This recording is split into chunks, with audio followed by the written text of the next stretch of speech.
Hello everyone, my name is Lily. I've been a professional tarot reader for over a decade, and by far my most popular, my most highly requested service is the yearly look ahead.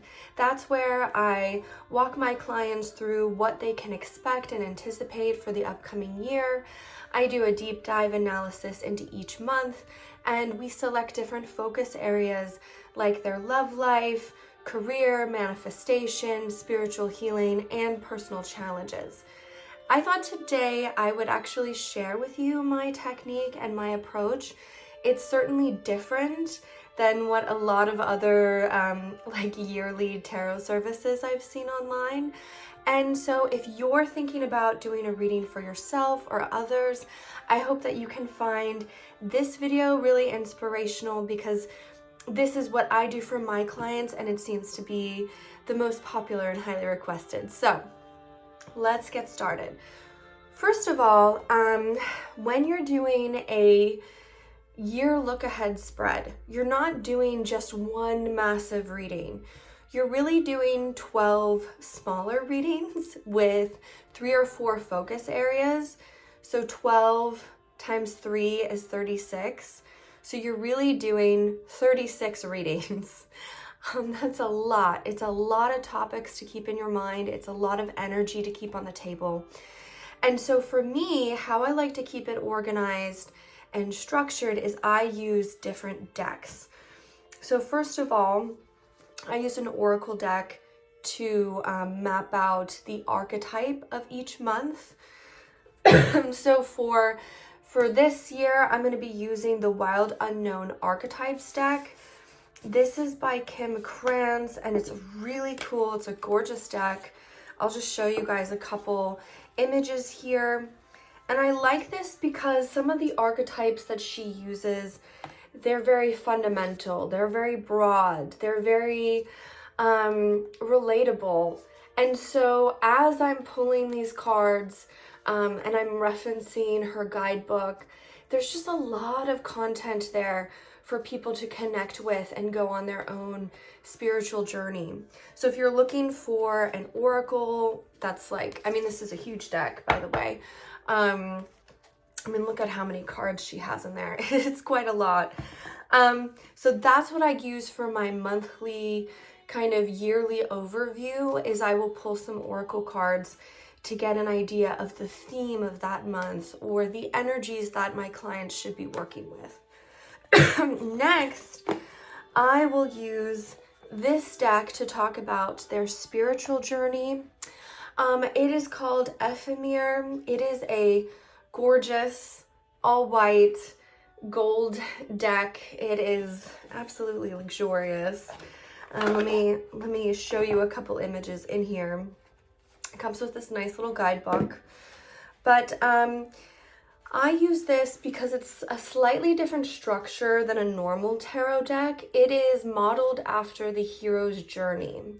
So the artwork and the themes and the concepts is really, really well suited for doing a spiritual journey analysis or talking about the spiritual evolution and growth that a client is going to take for that upcoming year. So I will use this deck to talk about, spiritual healing, spiritual insights, spiritual growth that a person might be having. And I find that the just kind of ethereal, angelic art style in this deck lends itself really great for that portion of the reading. Next, I will do manifestation, finance, career, money, that kind of thing. And the deck that I like to use for all of my manifestation work is called Dreamy Moon's Tarot. This is really cool. It's a very gilded, flashy deck. Maybe a little bit too much gold for my taste, to be honest. A touch too much gold. It's got gold on the edges, gold on the borders, gold in the artwork. But what I really love about this deck isn't just how beautiful it is, but also the affirmations that come with it in the guidebook. And the way that the creators structured this deck is very much with manifestation in mind, with creation, generation in mind. And this deck has a lot of Pentacle Earth energy. Absolutely, especially if you're referencing the guidebook. The guidebook here, just to give you a brief little tour, it's, you know, colored images, nice pages. It has keywords, but I really like the words of affirmation that they provide. And that's what I use for my clients when we're talking about, you know, career or manifestation or money, earth element kind of concepts. So I will pull a card from the Dreamy Moons Tarot. And next is love, relationships, romance. There are two decks that I love to use when doing love or romance readings because the artwork evokes a lot of emotion. The artwork is very connected, very sensual, very primal. And those two decks, I have the Moon Dust Tarot by Florence Saul and the Lilifer Tarot by Marion Costentin, right?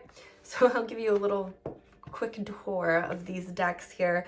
I know I'm going quite fast, but it's a yearly, my yearly forecast readings are so involved. They're quite a production, but it's worth it. I mean, you're doing a reading for an entire year.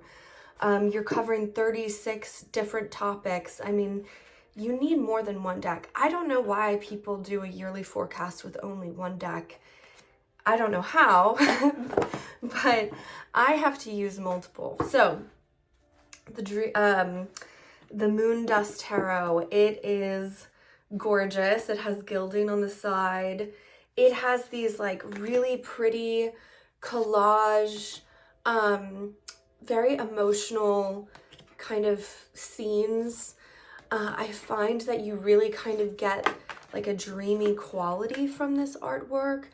And it seems to be like when we're describing emotions or love or relationships, the Moon Dust Tarot is a very powerful way of kind of illustrating those connections.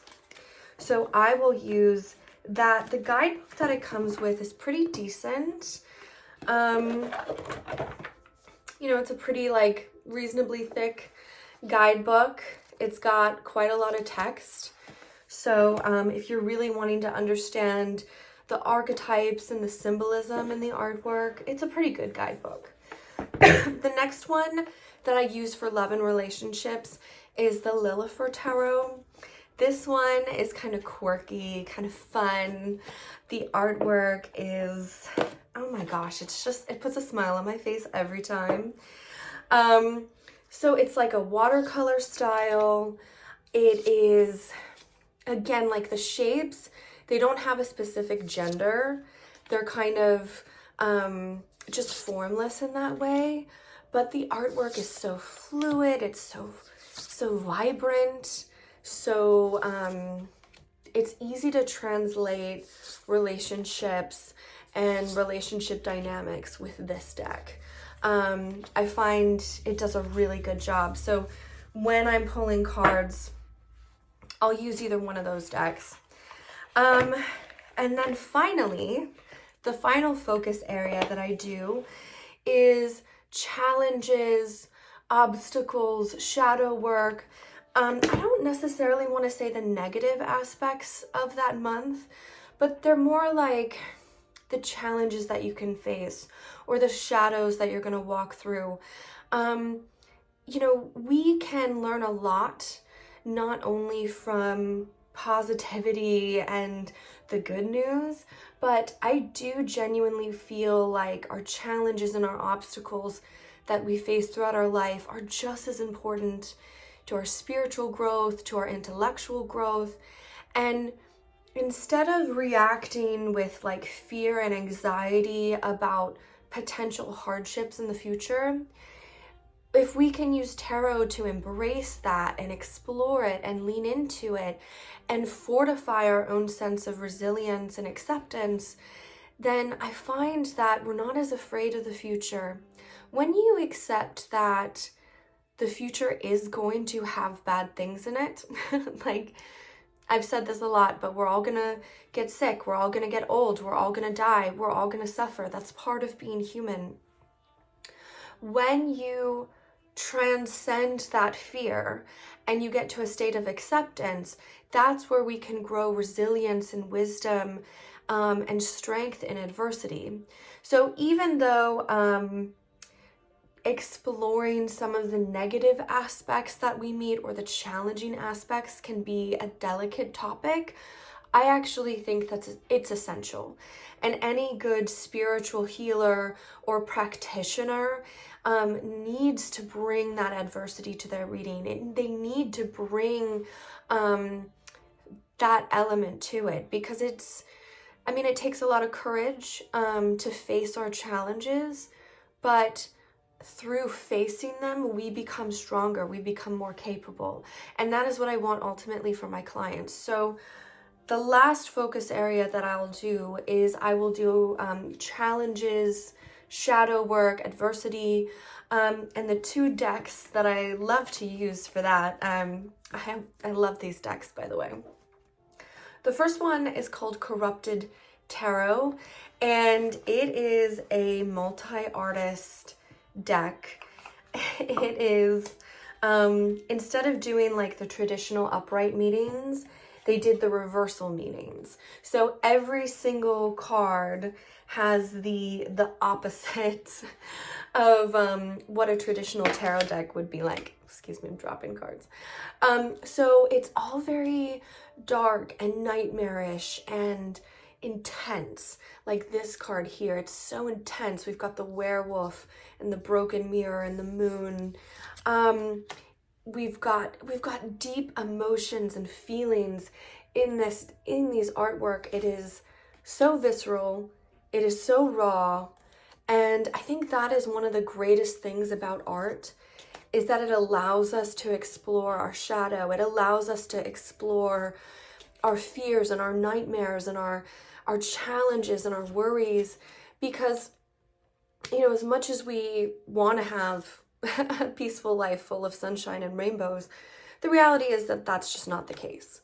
And we have to also become acquainted with the darkness if we want to live in the light as well. And I find that the artwork in this deck does such a great job of illuminating the darkness for us to explore on, a psychological level, on a spiritual level, because it is a challenge that we face in life. Absolutely. I love this deck. I actually, one of the cool things about this Corrupted Tarot deck is that in the guidebook, they actually give credit to every single artist and where you can find them so you can support them if you want, to collect their art. So I really, really like that. Here's what the guidebook looks like. It's got full color images, really great. If you're someone that wants to do shadow work, if you're someone that wants to explore the darker elements of a path, or the pain of human experience, getting a darker deck like this, getting a deck that isn't afraid to invoke fear and challenges, I think is a really, really important step. So this one I really love. The other deck I will use for challenges or shadow work throughout the year, it's called the Murder of Crows Tarot. This one is a classical tarot style deck, but the artwork is very, very emotionally evocative. We've got, some graveyard figures here, shadowy figures, kind of the things that I would expect if I was walking through a graveyard in the middle of the night and spirits were coming out. They are, I don't know, I really love how this deck invites us to converse with our fears and explore the shadow elements of our own psyche It is beautiful. It is simple in its kind of brutality and black oppressiveness. The artwork is very, very beautiful, in my opinion. It is a very cool deck. So that is the quick summary of what I do for my yearly look aheads. It is this type of reading is so emotionally involved for me. It takes a lot of energy to do a month by month breakdown with all these different focuses, using all these different decks. That's why I only offer it once a year. It's not a service that I'm offering all the time. I really don't. It's a very special offering. And then, you know, at the very end, I also like to give my clients journal prompts throughout the year. So every single month they have basically a journal prompt to get them to write. And I find that this is more helpful because we have a reading, right? And sometimes a reading is like you're constantly being told something, like someone is just talking to you. But we really want to make sure that our clients are engaged. We want to make sure that people are actually engaged with what we're saying and engaged in the reading itself. We want to ignite our own intuition and our own natural sense of what's happening in our lives. And I find that when we give people journal prompts or writing prompts or intuitive messages for them to meditate on or write, it makes the reading so much more complete and comprehensive. I want to engage my clients as they're coming through on a reading. I want them to feel like they're involved in their own journey, they're involved in their own story, and not just me preaching to them, because that's not what tarot is about at all. I am a guide, I'm a facilitator, I'm a messenger, but all I can do is bring you the information. It's up to the client to integrate it and to nourish wisdom within their own life experience. So I do feel like that is a missing element to a lot of these grand readings that I don't see enough in the tarot community is, okay, where do you go from here? Here's a comprehensive deep dive analysis, but I want you to actually integrate it through writing or meditation, and here's a prompt to get you started. So that's like the last, like the cherry on top for my yearly spreads. And I will do like an example reading for you to kind of show you the layout, because I've got, you know, all these decks here that I use. And it feels like a lot at first because it is, but it is a very, very big reading to do a yearly look ahead, especially to cover all these different focus topics. It is like a 36 or 48 readings in one. It's kind of what it feels like. But yeah, if you are interested in getting a yearly forecast from me, I do have it available in my shop right now. So, you know, if you want to see what this reading is like for yourself, that service is being offered until December 31st. And then it's done. It's done until next year. So it's really too big and too special of a service for me to offer. I really just do it for 1 month out of the year, and that's it. Anyway, I hope you guys found this fun and informative. I will turn the camera around so you can kind of see what a monthly deep dive forecast spread would look like. All right, take care.